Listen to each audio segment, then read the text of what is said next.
an Eilvéis. Ceann na tíortha is dhíreach daoire. Cad mar gheall bhúséad €50 an lei an seo san Eilvéis. Sin dúshlánach ach sin cad atá ag iarg dhéanamh I gcóir an ceithre lá atá mé an seo. An bhfuil sé so dhéanta an féidirling marachtáil €50. Tarlum an seo san Eilvéis agus mé ag clí le bhúséad €50 an lá. Níl an luistín agus an glúisteán san áireamh ach gacrad eile tá siad san áireamh.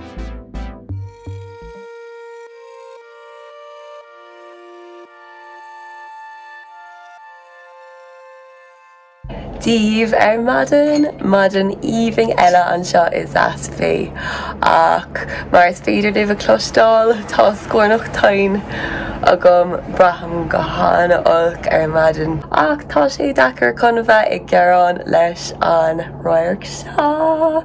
Tá mé féin agus siún ag fháil an bricfásta or nórdón féin madraí na rís. Sin bheith míad ag fágáil agus ag dul go interlacin. Woohoo! Ooh la la! Tá siún tre chic. Tá café gom. Gáling. Sinné. Agus tá sé anna Frankise, tá sé cóbeag le bhais círí. An bó a míon ag gáire.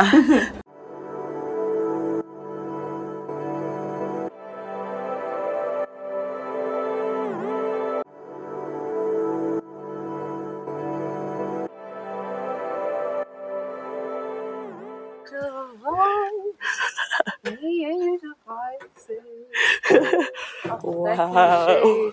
Áthas Dane greet all me. All me. Perfect.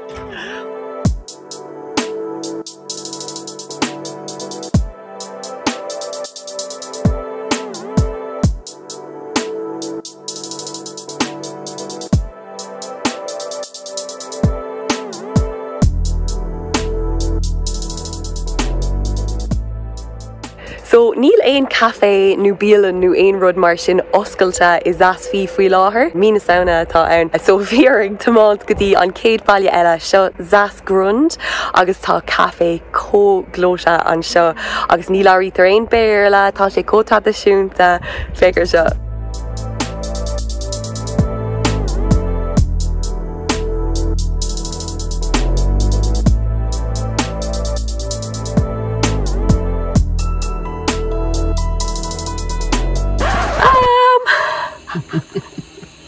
Níl gom cada a rá, cad a díring a rá. Mar dúirt mé hana féin, tá míad ag dul chuig interlacin an nómh agus an slí, well bhí sé ar inting a going dul chuig loch éigeant ach tá sé ar an slí. Bhí mar ar an príomhmhóthar feadh cúpla nóiméad agus bhí cúpla talán ann agus mar sin de agus an sin bhí mar caillte. Mar dúirt Google Maps go gach míad dul trí talán atá le fáil de train, níl sé le fáil de glúisteán, so níl is gom cadatá ag tarlú ach an sin fuair bóthar eile bhí dola ann, bhí sé €27. Ach sin rud ach anis ceapam go gach míad an glúisteán a chuir ar an drain agus an sin tain an train go níl is going interlacin an loch áit eile. Níl is going cadatá ag tarlú. Tá míad ag bheitheh an seo tá solas daragain. Ó tá den nó méid a going. Ok, hála rud an sin, tá den nó méid a going agus an sin tá míad ag dul ar an lúisteán ar an train go péród, péáis, níl is going. Fanling, jo míad amach le céile.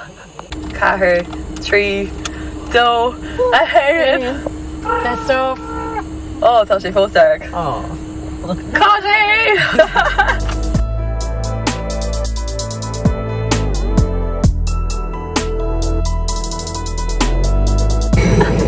Níl is going go fóil cáhfuil míad ag dul ach tá míad ar an train.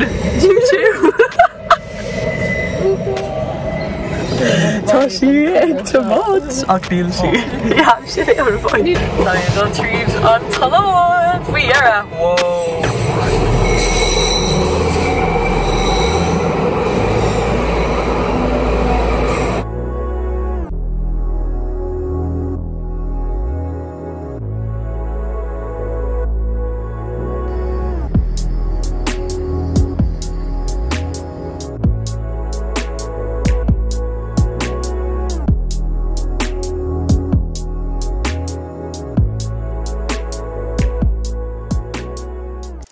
Wow, Tommy tríd an talán inis agus Tommy taréis stoppa in San Bhaile gur stop an train agus Tommy Malia inis dar bannam Candersteg agus tá sé ferfa. Cámid cafe ní rud éigeanta all an seo mar tá sé go híoming tána sléite an gachás, tána tithe cóglóise ferfa. Có Eilvéiseach.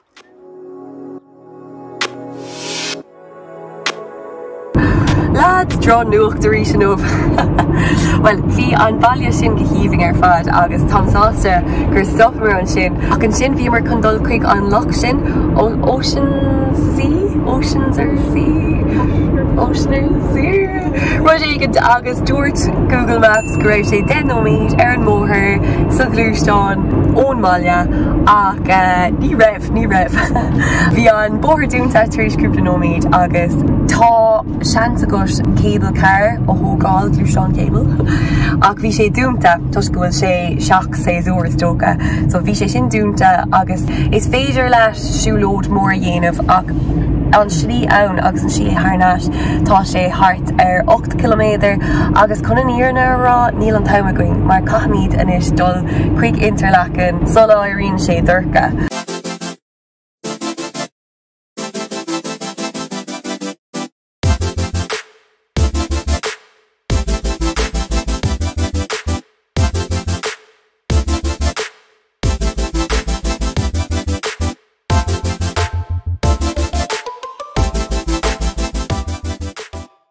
Tá míad ag an lostín in Interlaken. Fécinn sé anna tradiisiúnta. Ceart go leor. Aloch! Macálíd! So tá mé féin agus siún ag dul mu. Tá lá uairclic den solas fágtha going sa lá. So tá míad chun siúil timpeall na háite inis agus fécinn sé go híoming anna tradiisiúnta.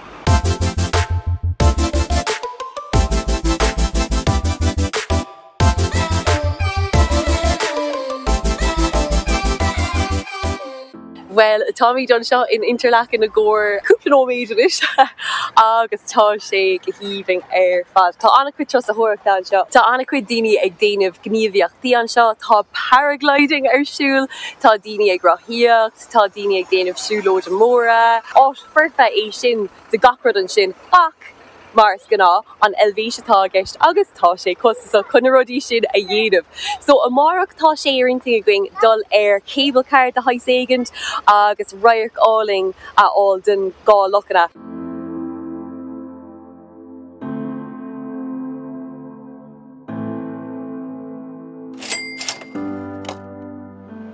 Díomh agus foiilte ar madan ó Interlaken a rís. Tá míad ag críoch nu ar nám san Eilvéis in nómh tá broderb agus tá míad a nach ag dul gotí an rank. So tá lag an nóthach a going a nómh tá anna cuid fós le feicáil a going ar dús tá míad chun dul chuig louter brúnin áit a fecinn go híoming ar fad agus tá míad chun cable car a thógáil suas go dtí na sléite áit darb anam tá sé an seo múrin ceapam agus deirtear go bhfuil anna cuid siúlóda agus go bhfuil na roiachna go híoming ann.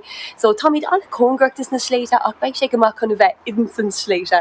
So déanamh é sin an nómh agus an sin tá tumáint cuiiteach fada a going ar ais go dtí an gnéomh a rís agus tá míad ag tuairt an glúisteáin tharnáis agus tá míad ag fáil bus go dtí anasí sa rank. So beag sin smúil ar fad mar bhí sa rank anna cuid uaireanta ach ní raibh sa taobh sin nó sa bhaile sin in éachar. So beag sé smúil. So tarlum go louter brúnin. Fáilte go louter brúnin.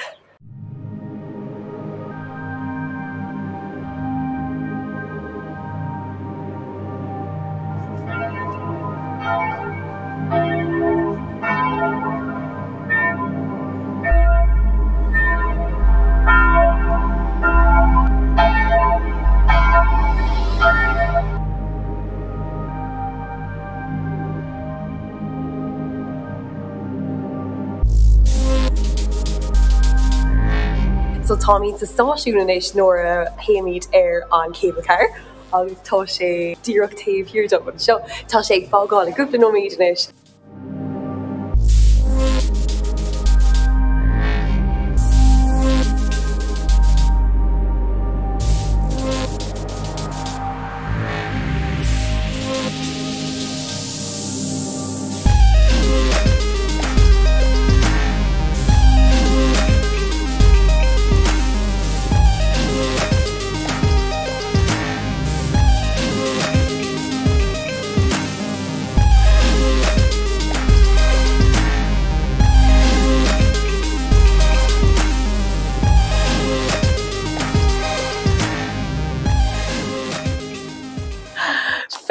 Táimid an seo táimid I mórán agus tá sé go hálainn fad. Sin cad a bhí ima agan a nuair bhíos ag smaoine bhar an Eilvéis na sléite leis an sneachta táimid anna ord ferfa.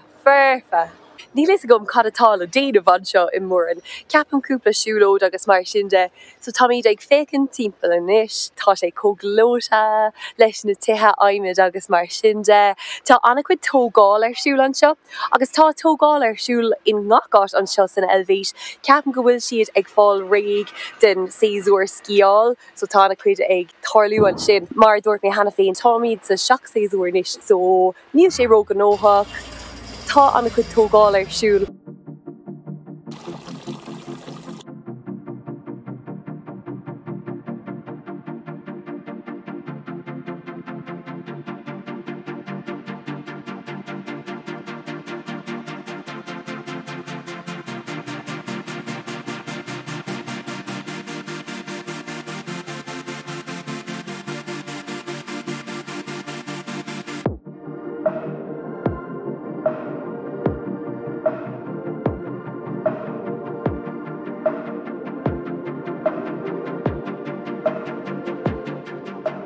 Déirhin go bhfuil tú in ann dul fiú níos iarde arís ar an rud sin ach for éir níl an táim a going inmh caithmí dul ar ais go dtí an gréibh.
Lads, tá rah úntacht an seachlóid Eilvéis chun seo agus tá siad séir galóir.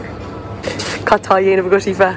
Tám ag ceannig an seachlóid seo mar daoine tá ina chonaí amach. Tá an brand seo óbhómáltíine ngachát agus tá sé cosúla óvaltín. Tá sé go híomhing.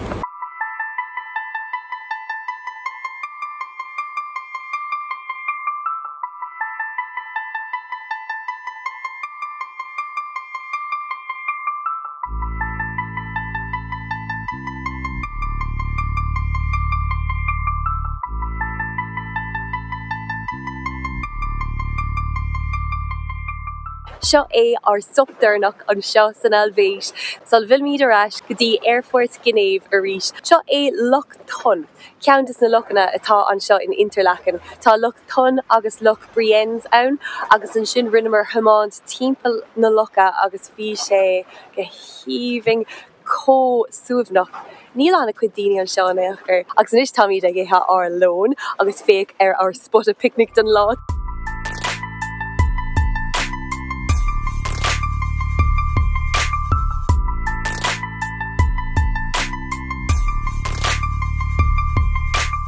sé Merligan nó Merligan neadidir chuna sa fegrítar é anam an sráid bhaile beag seo agus tá sé cósúbnach, tá sé go híomhing, ní léon ólas a gom faoi ach tá sé cosúil le greengraph, cosúil le picúir, tá mána sásta chuna bheith seo.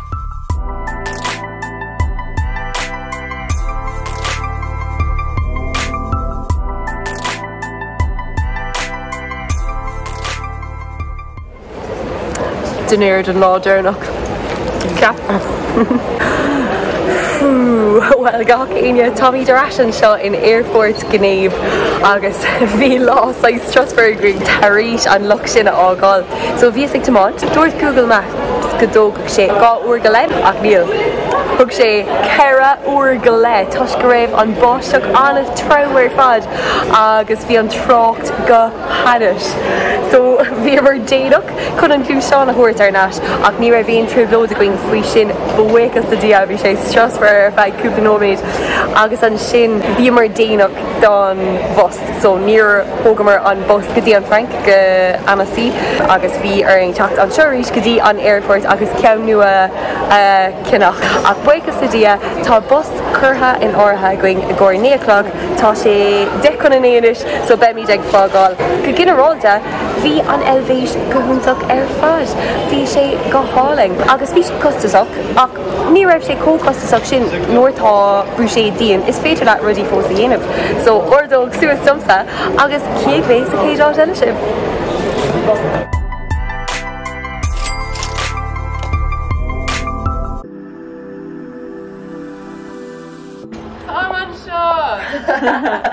Dúsigh mé ach níl mé dúsigh.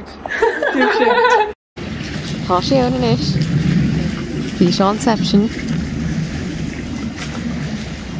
Nílas a chuig gan a tarlú go fáil.